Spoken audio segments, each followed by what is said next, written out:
नमस्कार, टु दी पोइन्टमा स्वागत छ। म राजीव खत्री। पूर्वाञ्चल विश्वविद्यालय सेवा आयोगका अध्यक्ष महेशराज दाहालमाथि नेविसङ्घ नामधारी सङ्गठनका गुण्डाहरूले कालो मसो दलेछन्। कारण पूर्वाञ्चल विश्वविद्यालय सेवा आयोगले अधिकृतदेखि कार्यालय सहायकसम्म विभिन्न 115 पदमा आवेदन खुलायो भन्ने नै हो। करारमा मनोमजी नियुक्त हुँदै आएको पूर्वाञ्चल विश्वविद्यालयमा सेवा आयोगले 22 वर्ष पछाडि विज्ञापन खुलाउनु नै अध्यक्ष दाहालको अपराध भएको छ। करारका नाममा राजनीतिक नियुक्ति गरेर आफ्ना मान्छे भर्ती गर्न नपाउने भएपछिको रडाको थियो। यो देश किन बनेन? दृश्य आफै बोल्छ। केही गर्छु भन्ने युवा किन विदेशिन बाध्य छन्? दृश्य आफै बोल्छ। हुन त जे रोप्यो त्यही फल्ने हो। धतुरो रोपेर सुन्तलाको आश गर्नु मूर्खता मात्र हो। एकपटक विगतलाई हेरौँ। गगन थापा नेपाली राजनीतिका एक चर्चित पात्र हुन्। विद्यार्थी राजनीतिबाटै उनी चर्चामा आएका थिए। वर्षौं अघि उनी के सोच्थे, के भन्थे, एकपटक यो भिडियो हेरौँ। कुरा नहोला, त्यसको लागि के गर्न सकिएला? सबैभन्दा पहिला क्याम्पस प्रशासनलाई, क्याम्पस प्रमुख त्रिचन्द्र क्याम्पसको क्याम्पस प्रमुख अहिलेको सबभन्दा ठुलो मण्डली त्रिचन्द्र क्याम्पसको क्याम्पस प्रमुखलाई सामान्य कुरा हेर्दा सामान्य कुरा होला, दिनमा 10 जना चाहिँ त्रिचन्द्रका निवेशनका विद्यार्थीले फोन गर्नुपर्छ। त आज 7 बजे यो बाटोबाट घर जाँदैछस्, 7:30 बजे तसँग घरमा भेटौँला, एउटाले भन्नु पर्ला मुटुको रोगी छ, त्यसलाई कम्तीमा पनि दिनमा, मैले सामान्य उदाहरण दिएँ, यदि पुलिस देखाएर हामीलाई तर्साउँछ भने हामीले कम्तीमा टेलिफोनको युजर हामीलाई तर्साउँछ। जस्ता दाजु उस्तै अनुजहरू। हेर्नुहोस् त, त्यो बेला त्यही नेपाल विद्यार्थी सङ्घको नेता हुँदा अपराधिक मानसिकता कस्तो थियो उनमा, जसले मुट्टु रोगी भएका आफ्नै गुरुलाई त छोडेनन्। मैले यो उ बेलाको कुरा गरेको हुँ। वर्षौँपछि रत्नाकर डाकु वाल्मीकि ऋषि भए पनि उनको विगतलाई समाजले भुल्दैन। सम्भवतः गगनमा पनि यो लागू हुन्छ। त्यसैले विगत पछ्याइरहन्छ। राजनीतिक प्रशिक्षण नै गुण्डागर्दी भ्रष्टाचारबाट भएको छ, अनि देश बन्छ भन्ने आशा गर्नु मूर्खता नभएर के हुन्छ? सायद अहिले नेविसङ्घले जे गर्यो त्यो दाजु गगनबाटै सिकियो भन्न सकिन्छ। दर्शकवृन्द, शैक्षिक थलोमा गुण्डागर्दी, अस्पतालमा गुण्डागर्दी, प्रशासनिक थलोमा गुण्डागर्दी, सार्वजनिक सम्पत्तिमा गुण्डागर्दी, संस्कृति कुल्चेर गुण्डागर्दी, सम्पदा मासेर गुण्डागर्दी, रीतिरिवाज बेचेर गुण्डागर्दी, जहाँ जहाँ विकृत कार्यकर्ता त्यहाँ त्यहाँ गुण्डागर्दी। एउटा मरेको मान्छे जिउँदो गर्छु भन्छ, अर्को छुएर क्यान्सर ठिक पार्छु भन्छ। भक्तहरू तिनै पाखण्डीलाई ज्यान दिन तयार हुन्छन्। विद्यार्थीहरू आफ्नो गुरुमाथि आक्रमण गर्छन्। समाज कता जाँदैछ थाहा छैन, तर यति बेला सरु भक्तको पागल बस्ती उपन्यासको याद दिलाएको छ। हामी स्वाधीन छैनौँ, यो भनाइ मेरो होइन। सत्ता सञ्चालक दलका प्रवक्ता कृष्णबहादुर महरा र पर्यटन मन्त्री सुदन किरातीको तथ्य पनि हेर्नुहोस्। 32 सिटे पार्टीले प्रधानमन्त्री पद पाउने भनेकै विदेशीको कृपा बाहेक अरू के हुन सक्छ? नेताहरू विदेशीको गुलाम छन्। तिनै गुलामहरूको एक थरी नागरिकहरू झोले कार्यकर्ता बन्छन्। विद्यार्थीहरू क्याम्पसमा आफ्नै गुरुलाई कालो मसो दल्छन्, हातपात गर्छन्। सबैतिर भ्रष्टाचार र लुट तन्त्र मचिएको छ। यदि क्याम्पस शिक्षित युवा पुस्ता उत्पादन गर्ने थलो हुन्थ्यो भने यहाँ पार्टीका भेडा कार्यकर्ता होइन, शिक्षित नागरिक बढी हुन्थे। तर युवा पुस्तालाई आफ्ना भेडा बनाउन दले नेताहरूले क्याम्पसमा राजनीति छिराए। त्यसैले क्याम्पसबाट शिक्षित व्यक्ति कम, पार्टीका झोले ज्यादा उत्पादन हुँदैछन्। बिचरा 5 पास गरेको एउटा युवा खाडी जान्छ। देशको अर्थतन्त्रलाई बलियो पार्न रेमिटेन्स पठाउँछ। डाक्टर इन्जिनियर बनेर देशको सेवा गर्छु भन्दै सहरको युनिभर्सिटी छिरेको युवा चाहिँ राजनीतिक पार्टीको झोले बनेर आफ्नो गुरुको हुर्मत लिन्छ। अब भन्नुहोस्, विविध नामका यी कथित विद्यार्थी सङ्गठन भविष्यको झोले उत्पादन गर्ने नर्सरी हो भन्दा के फरक पर्छ? मासु, चिउरा र पेट्रोलको सजिलो लगानीले उत्पादन हुने यी झोलेका बिरुवाहरू भविष्यमा हुने भनेकै यिनीहरू दल र तिनका नेताहरूको हनुमान, कटप्पा र गुरिल्ला मात्रै हुन्। लेखेर राख्नुहोस्, यहाँ भन्दा यिनीहरूको हैसियत अरू हुनेवाला छैन। जुन देशका लागि बोझ मात्रै हुन्। यिनीहरू विश्वविद्यालयमा ज्ञान र विद्या होइन, चरणदास मानसिकताको राजनीति पढ्दैछन्। सत्तामा बसेका वज्र स्वाटहरूले फ्यालेको हड्डी खान बाहेक एउटै गतिलो काम गर्न नसक्ने भए यी बिरुवाहरूले। अर्थतन्त्र डामाडोल छ, उत्पादन शून्य हुँदैछ, आयात असीमित छ, निर्यात छैन, व्यापार घाटा बेहिसाब छ। घरको दुःखले पढ्न नसकेको दाजु आफ्नो भाइ बहिनीको सुख खोज्न मलेसियामा भेडा चराउँदैछन्। छोराछोरीको फी तिर्न धौधौ परेको बेला तरकारीले मूल्य नपाएर बिचरा आमा बुवा खोलामा तरकारी फाल्दैछन्, सडकमा दुध पोख्दैछन्, तर झोले खेतलाका बिरुवाहरू क्याम्पसमा गुरुलाई मोसो दल्छन्। देश बनाउने ठेक्का लिएका वज्र सुवाठहरूको त के कुरा गर्नु, भएको एउटा युनिभर्सिटी राम्रो चलाउन सक्दैनन्। यिनीहरूले देश राम्रोसँग चलाउन सक्छन् भनेर विश्वास गरिदिनु परेको छ। परीक्षा दिएको 2 वर्षसम्म रिजल्ट प्रकाशित गर्न नसक्ने, समयमा परीक्षा लिन नसक्ने युनिभर्सिटीको वर्तमान अवस्था छ। एउटा गतिलो स्कुल छैन। आफू त निकम्बा थिए नै, देश नै निकम्बा बनाए। अनुसन्धानको केन्द्र बनेर 101 वैज्ञानिक उत्पादन गर्नुपर्ने विश्वविद्यालय राजनीतिक थलो बनेर 101 झोले कार्यकर्ता उत्पादन गरिरहेको छ। कठै सरकार आलु र प्याजमा भ्याट लगाएर समाजवाद ल्याउँछु भन्दैछ। एकातिर कृत्रिम अभाव, अर्कोतिर दोब्बर मूल्य वृद्धि, निमुखा जनताको गाँस खोसिएको छ।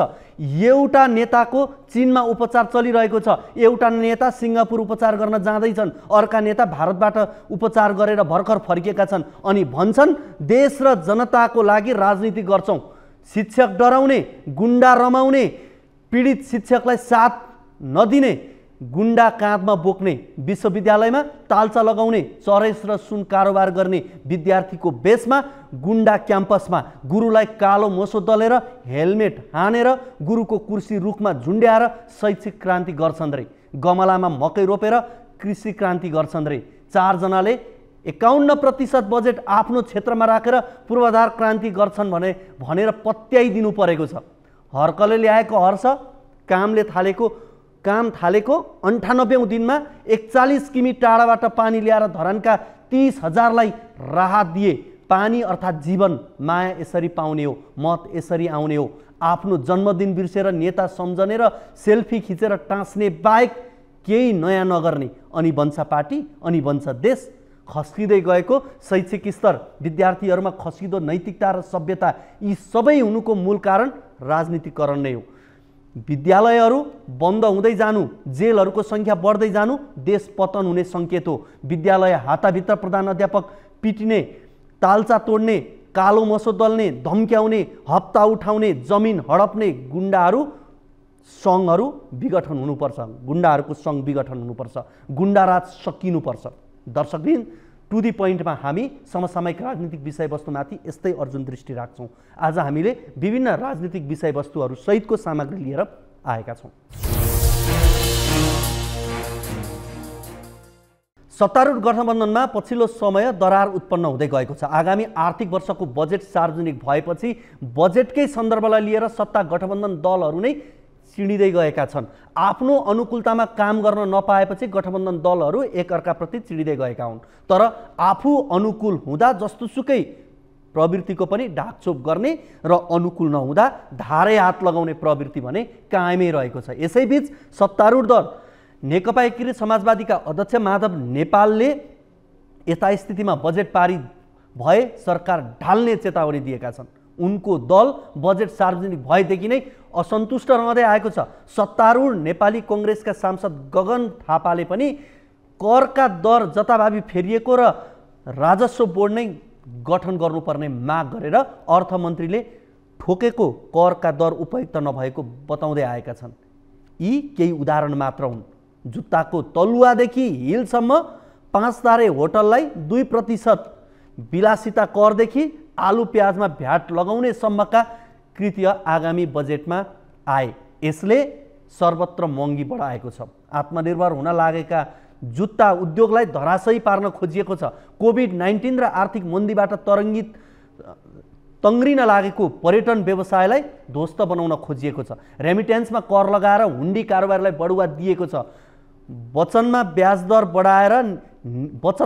दर बढाएर निक्षेपलाई निरुत्साहित गर्न खोजिएको छ। यसरी चारैतिर बजेटले उद्योग, व्यवसाय, व्यक्ति र भान्सा जताततै आक्रमण गरेको छ। हेरौँ यो रिपोर्ट।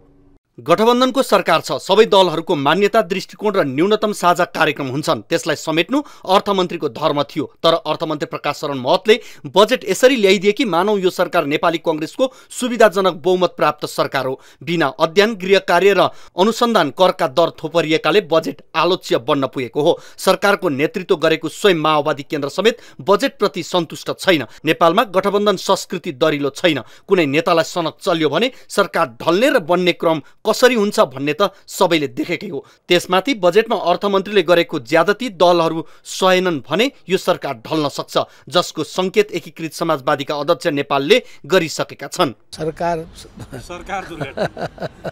मुलुक त अब किन जानु र मुलुकभित्र सरकार पर्ने भएको हुनाले एउटा व्याख्या हुने भयो।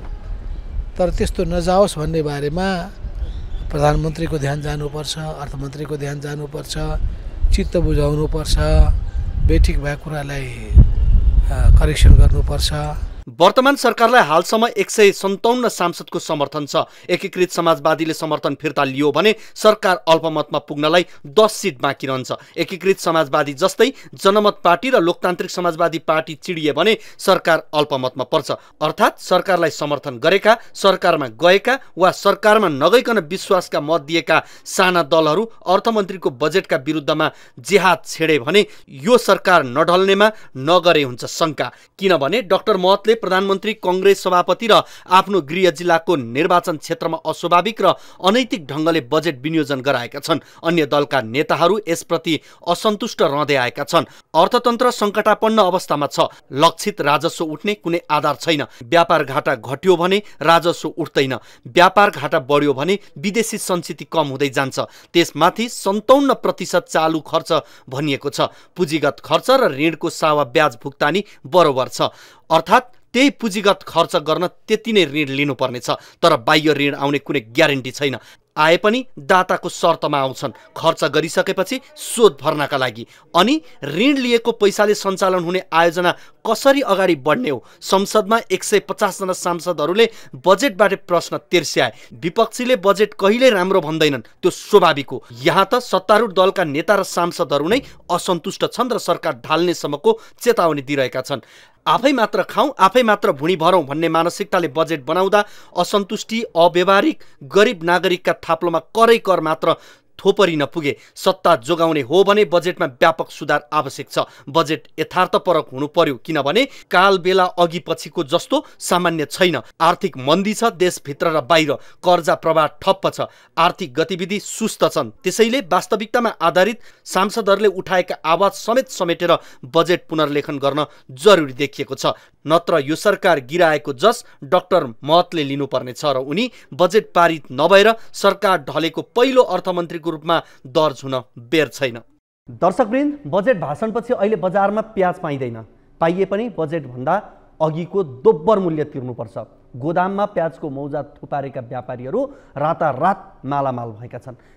प्याजमा भ्याट लागेको खबर हुरीले उडाएको आगोको झिल्को सरी देशभर व्याप्त भयो। देशैभर प्याज दोब्बर भन्दा बढी व्यापारीहरूले असुलिरहेका छन्। संसदमा पनि यसको छलफल भइरहेको छ। आलु प्याजमा भ्याट लगाएर आम नागरिकको भान्सा महँगो तुल्याइदिएका अर्थमन्त्री प्रकाश शरण महतले ल्याएको बजेटमा स्वयं सत्तापक्षकै सांसदले चरम असन्तुष्टि जनाएका छन्। बजेट पास हुने नहुने अङ्कगणितको सङ्ख्या हो। बजेटको विषयमा सांसदहरूले जति पनि आवाज उठाउँदै आएका छन् तिनको सुनवाई हुने चलन छैन। बहुमतले पारित गरेपछि जस्तोसुकै खराब बजेट वा खराब प्रस्ताव नै किन नहोस् त्यो पास हुन्छ।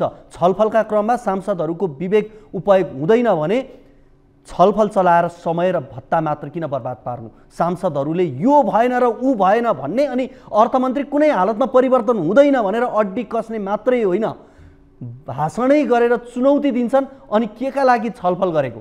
बजेट ल्याउँदा सत्तारूढ दलको साझा कार्यक्रम उपेक्षित हुने, आफ्नो पार्टीले घोषणापत्र विपरीत हुने, अर्थमन्त्री र अर्थ मन्त्रालयका कोटरीका कर्मचारी व्यापारी प्रभाव पर्नु दुर्भाग्यपूर्ण नै हो। अनि यसरी ल्याएको बजेट हावातालको हुनु अस्वाभाविक होइन। राजस्व उठ्ने आधार छैन। चालु खर्च आकाश छुने गराइएको छ।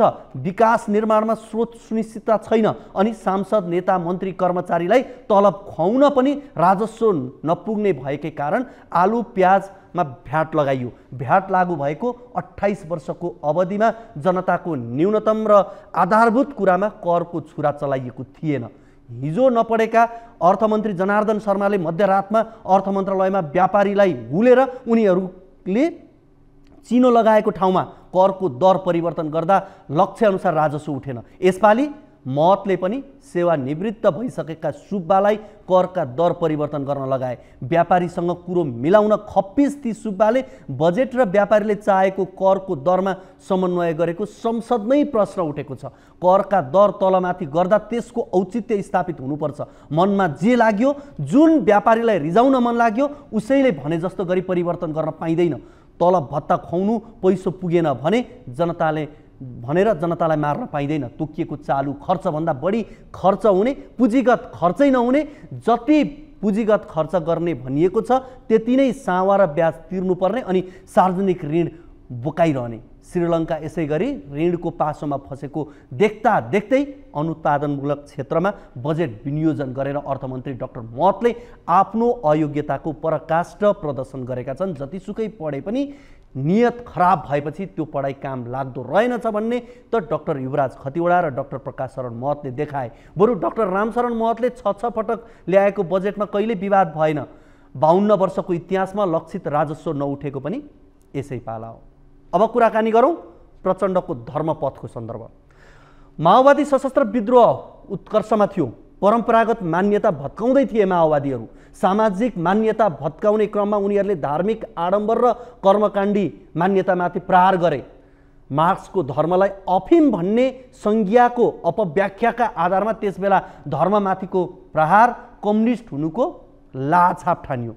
कट्टरपन्थी कम्युनिस्ट राजनीति दर्शन बोकेको तत्कालीन माओवादीको सुप्रिमो पुष्पकमल दाहाल प्रचण्डको निर्देशनमा कार्यकर्ताले धर्मलाई विकासको बाधक ठान्दै सशस्त्र विद्रोह समय अवधिमा सर्वसाधारणलाई धर्म नमान्न उर्दिनै जारी गरे। तिनै प्रचण्ड प्रधानमन्त्री पुष्पकमल दाहाल पछिल्लो समय धर्म कर्ममा लागेको आरोपमा बढोत्तरी देखिन थालेको छ। कम्युनिस्ट पार्टीको नेताको रूपमा प्रचण्डले धर्मको विरोध गर्दै आए, तर उनको भारत भ्रमणले फेरि धर्मप्रतिको आस्था कुन तहको हो भन्ने आशंकालाई जगाइदिएको छ। भारतबाट फर्किए लगत्तै मन्त्री परिषदको टोलीसँगै पशुपति दर्शन गर्न पुगेका उनका पछिल्ला गतिविधिलाई विविध कोणबाट टिप्पणी गर्न थालिएको छ। हेरौँ यो रिपोर्ट। युद्धको रापतापबाट शान्ति प्रक्रियामा आएका प्रचण्ड र उनको पार्टीले मार्क्सवाद र माओवाद जस्तै प्रचण्ड पथको व्याख्या समेत गर्ने गर्थ्यो। प्रचण्ड अलौकिक शक्तिका पर्याय हुन् भन्ने भाष्य स्थापित गरेको माओवादी विरासत बिस्तारै आफ्नै उक्ति विरुद्ध देखा पर्न थालेको टिप्पणी बढेको छ। 10 वर्षे सशस्त्र जनयुद्धमा होमिँदा प्रचण्ड धर्म कर्म पूजापाठ र अध्यात्मलाई अफिमको संज्ञा दिन्थे। जनयुद्ध कालमा 100औं धार्मिक स्थल मन्दिर लगायतका संरचना ध्वस्त बनाइयो। मन्दिरमा पूजा गर्दै गरेको पुजारीलाई बाहिर निकालेर विभत्स हत्यादेखि मुण्डन नै गरियो, जुन कुरा सांस्कृतिक क्रान्तिको आवाज थियो। शरीरमा द्वन्द्वको राप र ताप हुँदादेखि संसदमा बलियो हुँदासम्म प्रचण्डले धर्मलाई अफिम नै भनिरहे। तर अहिले प्रधानमन्त्री नियुक्त भएदेखि नै उनी यो कार्यकाल धर्म कर्म पूजापाठ र अध्यात्मले तातेको छ। फेरि यो प्रतिस्पर्धाको शान्तिपूर्ण राजनीतिमा आएपछि आम जनताको मनोविज्ञान र मनोभावनालाई सम्बोधन गर्न सकिएन भने क्रान्तिकारिताको प्रदर्शनले निर्वाचनमा परिणाम राम्रो दिएको पनि देखिन मैले।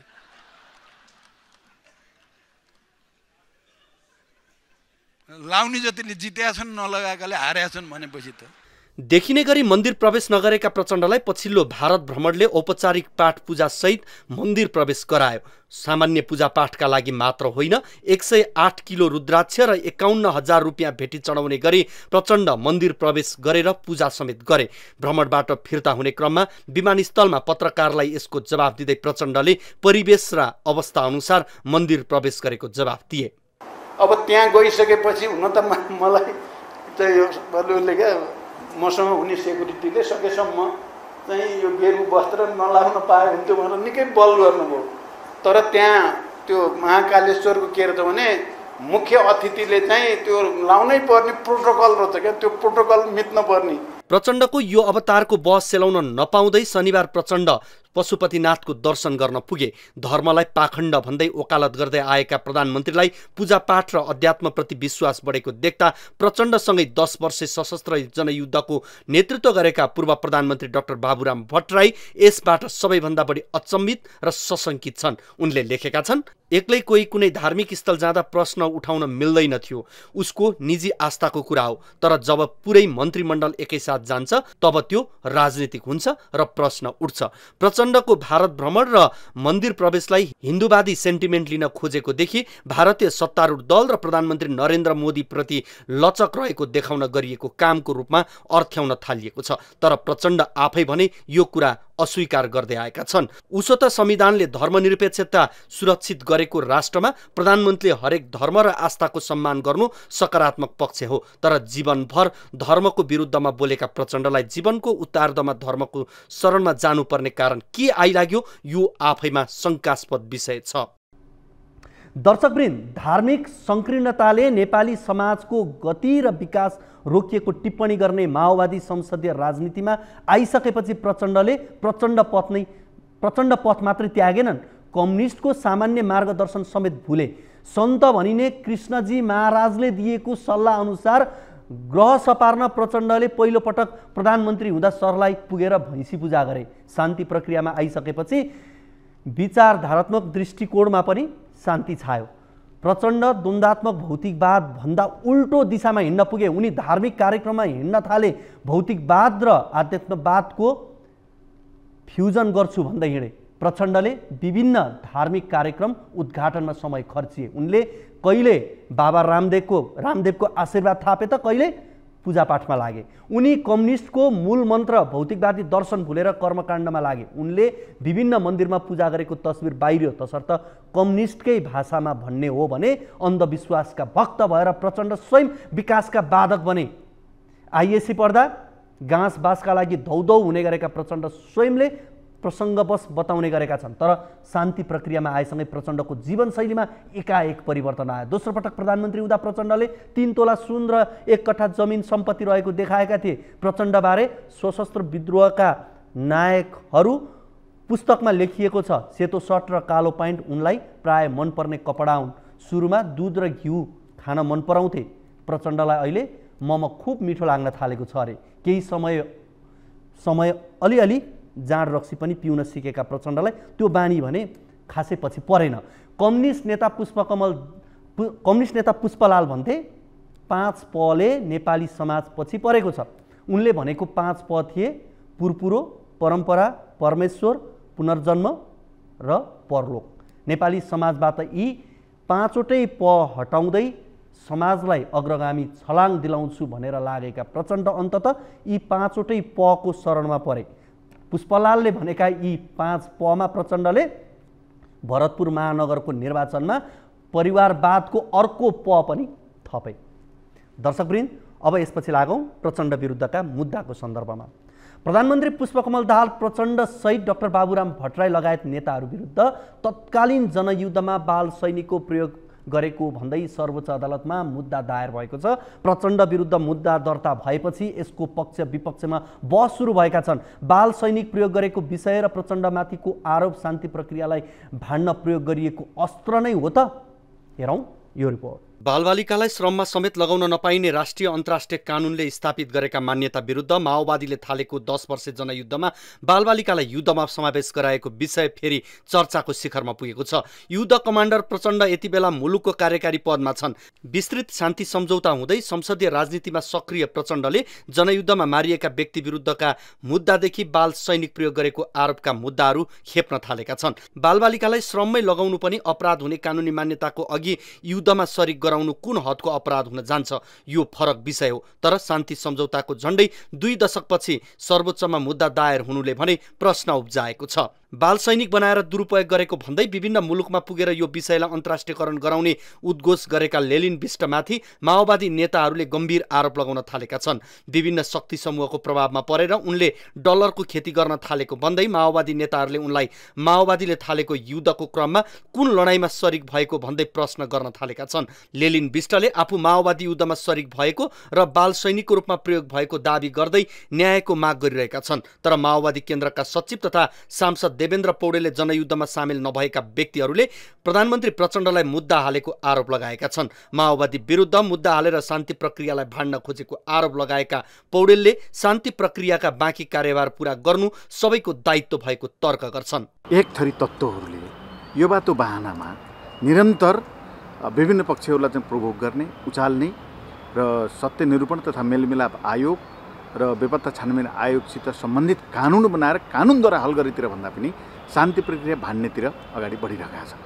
हामी चाहिँ गम्भीरतापूर्वक त्यस प्रकारका प्रवृत्ति, तत्त्व, व्यक्ति र संस्था जोसुकै भए पनि खबरदारी गर्न चाहन्छौँ, किनभने यो राज्यको साझा समस्या हो। शान्ति सम्झौताको लामो समयपछि यस्ता विषय उठेकाले प्रश्न र आशंका उब्जिनु स्वाभाविक पनि हो। तर युद्धमा बालबालिकाको प्रयोग भने गम्भीर विषय हो। देशलाई क्रान्तिकारी परिवर्तनको बाटोमा लैजाने प्रण गरेका नेताहरूले बालबालिकाको दुरुपयोग गरेको पाइए कारबाही गर्नै पर्छ। तर आधार प्रमाण नै नभएर खाली चर्चा कमाउन र सामाजिक सद्भाव नै खलबलाउने खालका विषयलाई पनि अब कानुन बनाएर दण्डनीय अपराधको रूपमा स्वीकार गर्ने बेला आएको छ। आरोप पुष्टि हुने कुनै पनि आधार नभएमा कानुनले त्यस्ता आरोप लगाउने माथि पनि सजाय तोकेर कार्यान्वयनको बाटो पहिल्याउनु पर्नेछ। तर कानुन बनाउने नाममा पीडितलाई थप पीडामा धकेल्ने प्रयासलाई भने रोक्न ध्यान दिनुपर्ने बेला आएको छ। दर्शकवृन्द, अब यसपछि लागौँ समाजवादी मोर्चातर्फ। यसरी चारैतिरबाट माओवादी घेराबन्दीमा पर्दै जाँदा संसदीय व्यवस्था स्वीकार गर्ने र संसदीय व्यवस्थामाथि प्रश्न उठाउँदै आएका कम्युनिस्ट पार्टीहरू बीच समाजवादी मोर्चा बनाउने प्रयास तीव्र बनेको छ। नेत्रविक्रम चन्द विप्लवदेखि प्रचण्ड, माधव कुमार नेपाल, उपेन्द्र यादव सम्मिलित समाजवादी मोर्चाको तयारी अन्तिम चरणमा पुगेको हो। अझ प्रधानमन्त्री पुष्पकमल दाहाल प्रचण्डले त नयाँ नेकपा बिउत्याउने दिशामा उद्यत रहेको समेत बताएका छन्। यस्तो अवस्थामा के समाजवादी मोर्चाले राजनीतिक निकासको बाटो पहिल्याउन सक्ला त? हेरौँ यो रिपोर्ट।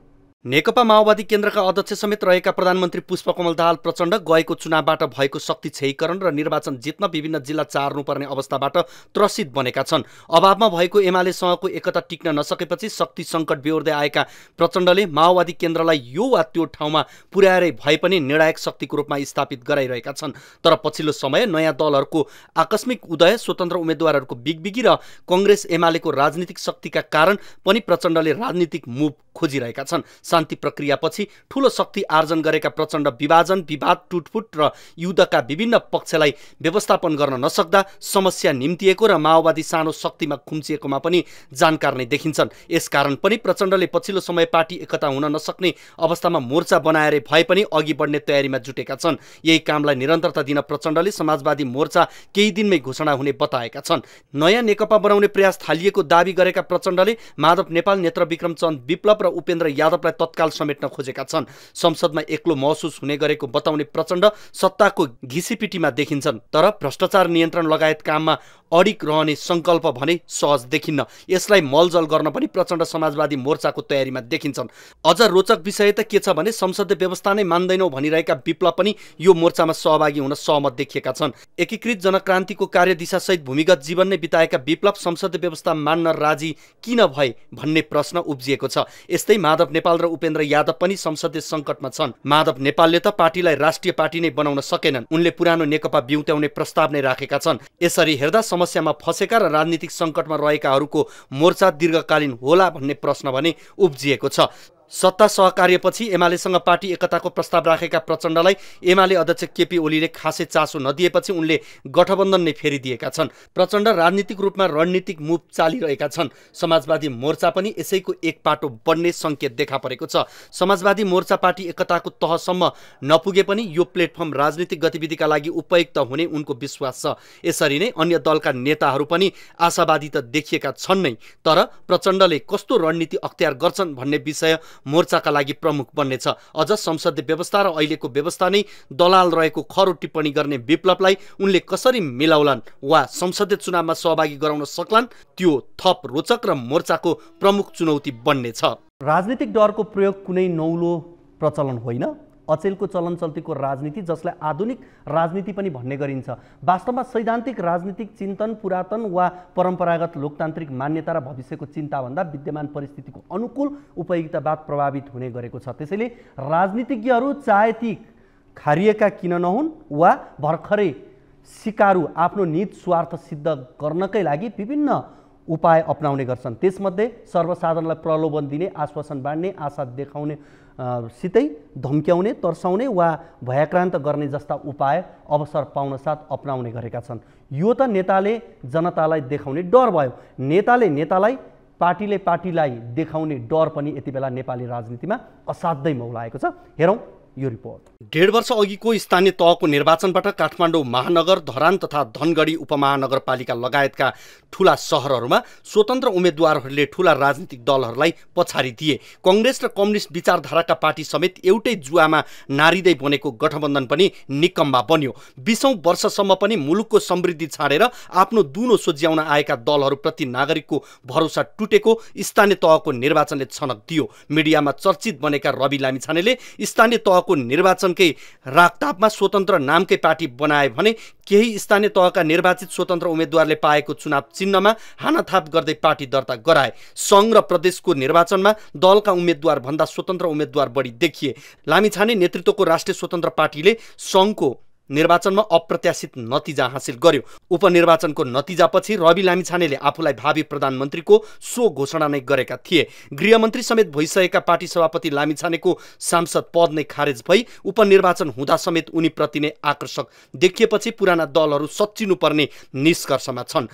आगामी 4 वर्षपछि हुने चुनाव लक्षित अभियानमा पुराना दलहरूको वैचारिक रणनीतिका सामु नयाँ दलहरूलाई त्रास थपिएको छ। नेपाली जनताले हामी जाने बाटो सहज देखाइदिएका छन्। सहजै 84 मा राष्ट्रिय स्वतन्त्र पार्टीको अवस्था के हुन्छ भन्ने कुरा घर घरमा आम जनताले अनुमान गरिसकेका छन्। तर त्यो अनुमानलाई बाधा पुर्याउनको निमित्त अहिलेदेखि नै जुन प्रयासहरू चलेको छ त्यो प्रयासबाट चनाखो हुँदै जानुपर्ने हुन्छ। त्यसकारणले हामीमाथि हुने प्रहारहरूको हामीले सामना गर्नै पर्ने हुन्छ। बहुदलीय प्रतिस्पर्धामा चुनाव जित्नका लागि एउटा दलले अर्को दललाई घेरा गर्नु स्वाभाविक हो। जतिसुकै घेराबन्दीका बीच पनि जनताको आकर्षण बटुल्दै प्रतिस्पर्धामा आउन सक्नुपर्छ। ठूला ठूला राजनीतिक परिवर्तनपछि पनि नागरिकहरूले परिवर्तनको महसुस गर्न नपाउनु र मुलुकको आर्थिक अवस्था दयनीय बन्दै जानुले पनि नागरिकको नेताप्रतिको आक्रोश व्याप्त छ। त्यही आक्रोशको आंशिक परिणाम भएको निर्वाचनबाट देखिएको छ भने सामाजिक सञ्जालहरूमा पनि रोष उत्तिकै छ। त्यसैले जस्तोसुकै परिस्थितिमा पनि कार्यकर्ताले आफूलाई नै साथ दिन्छन् भन्ने भावना नेताहरूले त्याग्नुको सट्टा अझै पनि आफूहरूको राजनीतिक योगदान र सङ्घर्षको ब्याज खान खोजिरहेका छन्। एमालेको विरोध, जेमा पनि एमालेको विरोध, एमाले अगाडि बढ्यो। म भन्न चाहन्छु एमालेलाई कहीँ कतै कसैले कुनै हिसाबले पनि कमजोर पार्न सक्दैन, पछाडि धकेल्न सक्दैन। पार्टी फुटाएर अनेक गरेर सरकारबाट ढालेर अनेक गर्दाखेरि पनि एमाले फेरि जस्ताको तस्तै सिद्ध्याएको हो नि त। एमालेलाई सिद्ध्यायौँ भने हो नि, फेरि एमाले जस्ताको तस्तै आज पनि जस्ता तस्तै छ। वर्षदेखि राज्य सत्ताको वरिपरि रहेर आफ्नो निज स्वार्थमा रमाइरहने अनि उनैलाई सधैँ सधैँ राजनीतिक परिवर्तनमा अमूल्य योगदान र सङ्घर्षको कदर नागरिकले गरिरहँदैनन्। सङ्घर्ष र बलिदानबाट प्राप्त उपलब्धिलाई रक्षा गर्नका लागि जनताको काम गर्न जरुरी छ। अब लागौँ कङ्ग्रेसभित्रको किचलोको प्रसङ्गतर्फ। नेपाली कङ्ग्रेसमा संस्थागत पक्ष र इतर पक्षको गुट तत्कालीन अवस्थामा कङ्ग्रेस विभाजन हुनुभन्दा अगाडिदेखिकै हो। पार्टी शीर्ष नेताहरूले नै गुटबन्दी गरेपछि कार्यकर्ता पनि कुनै न कुनै गुटको फेरो समाउन बाध्य छन्। पछिल्लो समय त झनै संस्थापन र इतर पक्ष मात्रै होइन, गुट उपगुट पनि सतहमा देखिए। पार्टीको 14औं महाधिवेशनसम्मका गुटहरू भने अहिले फरक र भिन्न तरिकाले देखिन थालेका छन्। करिब 7 दशक लामो लोकतान्त्रिक अभ्यासबाट आएको नेपाली कङ्ग्रेस पछिल्लो समय अझ गुटबन्दी र आन्तरिक कलहको जालोमा फस्दै गएको छ। कङ्ग्रेसभित्र आन्तरिक लोकतन्त्र र पार्टीलाई सबलीकरण गर्ने विषय उठ्ने नौलो कुरा होइन, तर पार्टीको 14औं महाधिवेशनपछि त झन पार्टी रूपान्तरणको विषय जोडतोडले उठ्ने गरेको छ। तर पार्टी विधान र यसले देखाएको परिधिभित्र नेताहरू अडिन नसक्दा कङ्ग्रेस सङ्कटभित्र मात्रै फसेको छैन, नेताहरूको अधैर्यता र अकर्मण्यतालाई समेत उजागर गरिदिएको छ।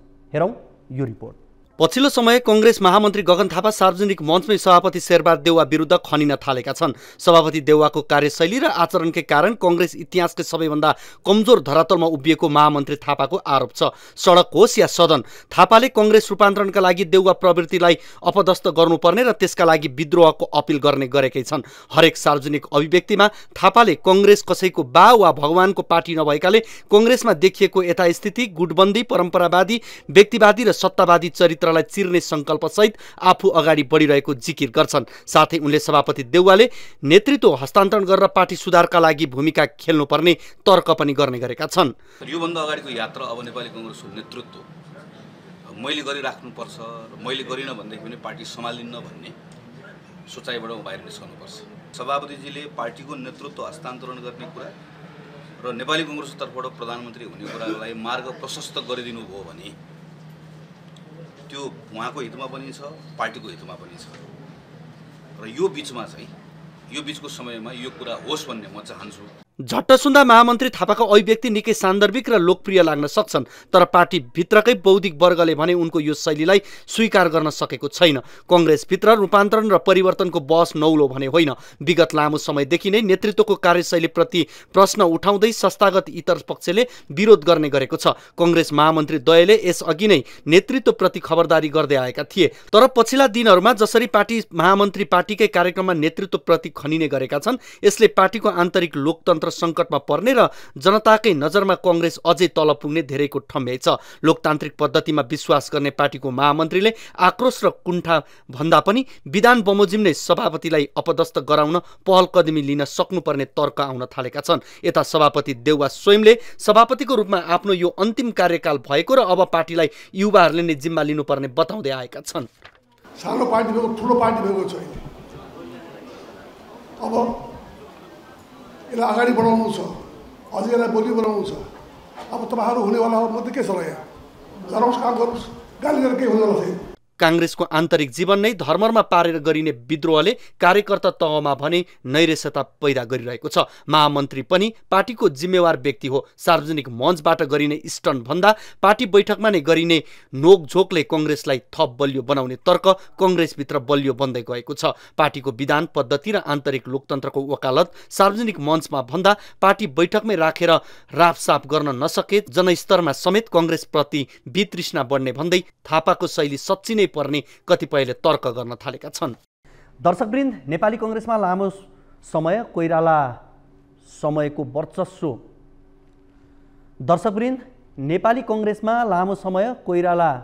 वर्चस्व कायम रहँदा वर्तमान सभापति शेरबहादुर देउवाले पार्टीभित्रै छुट्टै पार्टी नै चलाएको आरोप लाग्ने गरेको थियो। देउवा सधैँ नै पार्टीको इतर पक्षका नेताको रूपमा दरिन्थे। उनले केन्द्रदेखि जिल्ला वडा नै आफ्नो गुट कायम राखे।